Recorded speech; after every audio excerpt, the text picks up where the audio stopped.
야고보서 4장 11절 12절입니다.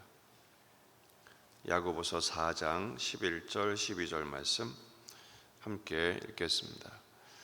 형제들아, 서로 비방하지 말라. 형제를 비방하는 자나 형제를 판단하는 자는 곧 율법을 비방하고 율법을 판단하는 것이라. 내가 만일 율법을 판단하면 율법의 준행자가 아니요 재판관이로다. 입법자와 재판관은 오직 한 분이시니 능히 구원하기도 하시며 멸하기도 하시느니라. 너는 누구이기에 이웃을 판단하느냐. 아멘. 본문에 계시된 주님은 어떤 분이십니까? 서로 비방하지 말라고 말씀하십니다. 야고보서는 온전한 믿음이 무엇인가? 바로 실천하는 신앙, 행동이 따르는 믿음이어야 함을 강조하는 서신입니다. 그래서 하나님을 가까이 하라, 자신을 낮춰라. 그렇게 되면 당연히 형제를 사랑하고 존중하는 삶을 살아야 한다라는 것이죠. 형제를 사랑하고 존중하는 것의 실천이 뭡니까? 비방하지 않는 것입니다. 형제들아, 서로 비방하지 말라.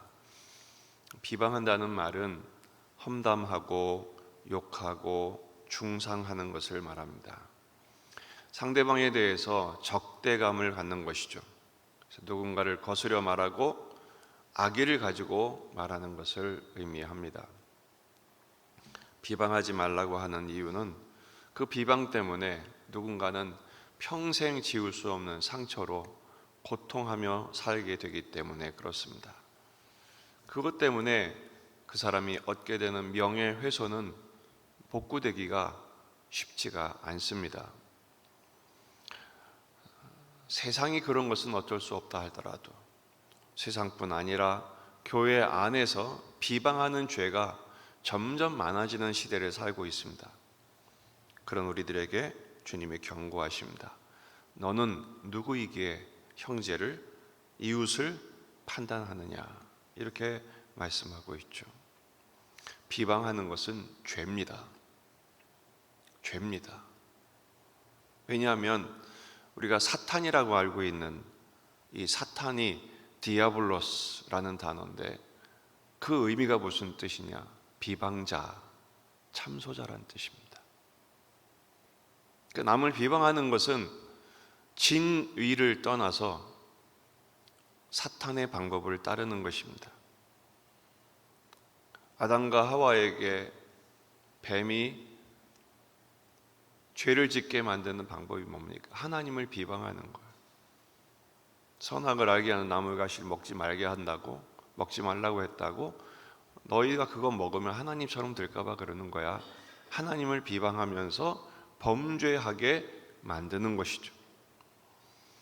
오늘 본문에서 형제들아 서로 비방하지 말라라고 말씀하신 데는 세 가지 이유가 있습니다. 첫째는 형제이기 때문에 그렇습니다. 형제이기 때문에. 레위기 19장 16절을 세 번역으로 읽어드리겠습니다.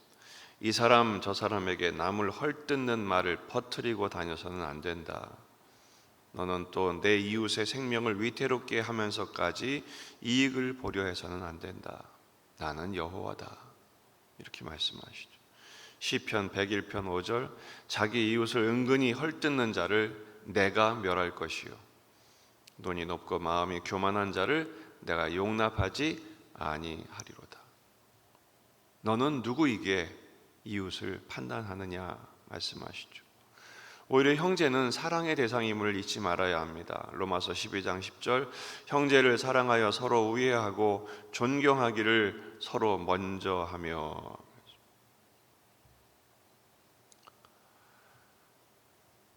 형제에 대하여 사랑해야 하는 것은 당연한 일인데 우리는 사랑보다는 비방하고 헐뜯고 깎아내리고 트집을 잡으려고 하고 있지는 않습니까? 두 번째, 월권행위이기 때문에 그렇습니다. 오늘 형제를 판단하는 자는 곧 율법을 비방하고 율법을 판단하는 것이라 이렇게 말씀하시죠. 율법의 요약이 뭡니까? 하나님을 사랑하고 이웃을 사랑하는 거예요. 형제를 사랑하라고 하신 그 율법을 비방하고 판단하는 행위가 된다라는 것이죠. 이 율법의 입법자가 누구십니까? 하나님이시죠. 내가 만일 율법을 판단하면 율법의 준행자가 아니요 재판관이로다. 율법의 입법자요 재판관은 오직 한 분, 하나님뿐이십니다. 심판의 권한은 하나님께만 있습니다. 그건 유일한 권한이죠. 그걸 우리가 한다? 월권한 것입니다. 하나님의 권한을 넘어서고 하나님의 주권을 침해하는 행위가 되는 것입니다. 남을 결국 비방한다는 것은 하나님 놀이를 하는 거예요. 하나님 노릇을 하는 거예요. 큰 죄입니다. 세 번째는 결국은 남을 비방한 것이 도로 내가 비방당하는 근거가 될 수 있다는 사실입니다. 나는 남을 정죄해왔지만 그 정죄로 하나님이 우리를 정죄하신다는 거예요. 누가복음 6장 37절 말씀을 또 세 번역으로 읽어드릴게요. 남을 심판하지 말아라. 그러면 하나님께서도 너희를 심판하지 않으실 것이다. 남을 정죄하지 말아라. 그러면 하나님께서도 너희를 정죄하지 않으실 것이다. 오히려 남을 용서하여라. 그러면 하나님께서도 너희를 용서하실 것이다. 놀라운 말씀입니다. 내가 남을 비방한 그것이 근거가 되어 하나님이 우리를 비방하신, 내가 남을 정죄한 것 하나님이 정죄하신다는, 오히려 용서할 때 하나님도 용서하신다는 것입니다. 비방은 하나님 없는 사람의 증거입니다.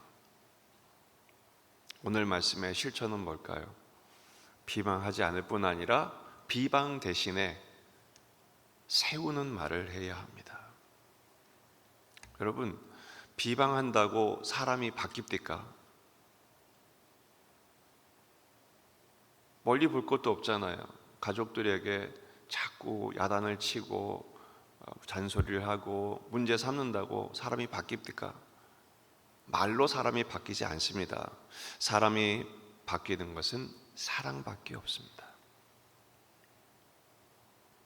도리어 사랑하고 격려하고 칭찬하고 위로함으로써 마음을 움직일 수 있는 것이죠.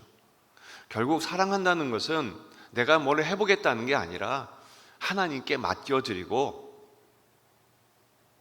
이 모든 문제, 이 모든 상황 다 하나님께 맡겨드리고 하나님이 시키시는 대로 순종할 뿐이라는 것입니다.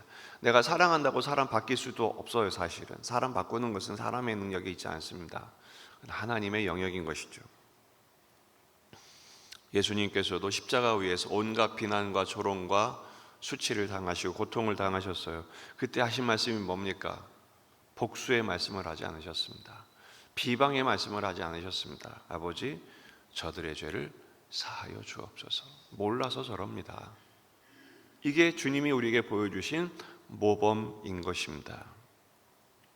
스데반도 마지막 순간에 그 예수님을 똑같이 따라하지요. 한 수도원에서 금식 기간이었습니다. 그런데 어떤 한 수도사가 참지 못하고 밥을 먹어버렸어요. 그걸 안 수도사들이 수군거리고 그랬습니다. 그 소식을 들은 수도원장이 다 불러 모아놓고 그 자리에서 자기가 먹어버렸습니다. 다들 경악을 금치 못했죠. 이게 무슨 일인가? 왜 그러십니까? 수도원장이 이런 말을 합니다. 한 사람은 못 참아서 먹는 죄를 범했고, 한 사람은 그걸 고자질하는 죄를 범했고, 나머지 모든 인간은 비방하는 죄를 범했다. 어김과 비방으로 이 거룩한 금식을 더럽히는 것보다는 형제를 세우기 위해서 모두가 죄인이 되는 게 낫다.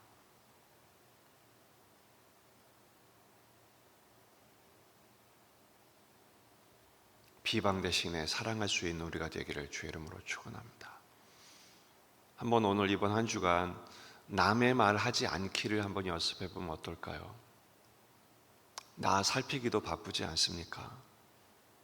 기도로, 나를 위한 기도뿐 아니라 형제를 위한 기도로 우리의 입술을 채우고 말의 열매를 맺는 축복의 한 주간이 되시기를 주의 이름으로 축원합니다. 기도하시겠습니다. 말씀을 붙들고 우리 자신과 가정과 교회와 이 지역의 복음화, 민족의 복음화, 세계의 복음화를 위해서 기도하시고 환우들과 군인의 아들들을 위해서 기도하십시다. 또 새 한 주간이 일상의 삶이 시작됩니다. 어제 주신 말씀 주님과 동행함으로 더욱 한 걸음 주 앞에 가까이 가는 우리가 될 수 있도록 다 같이 기도하시겠습니다. 참 좋으신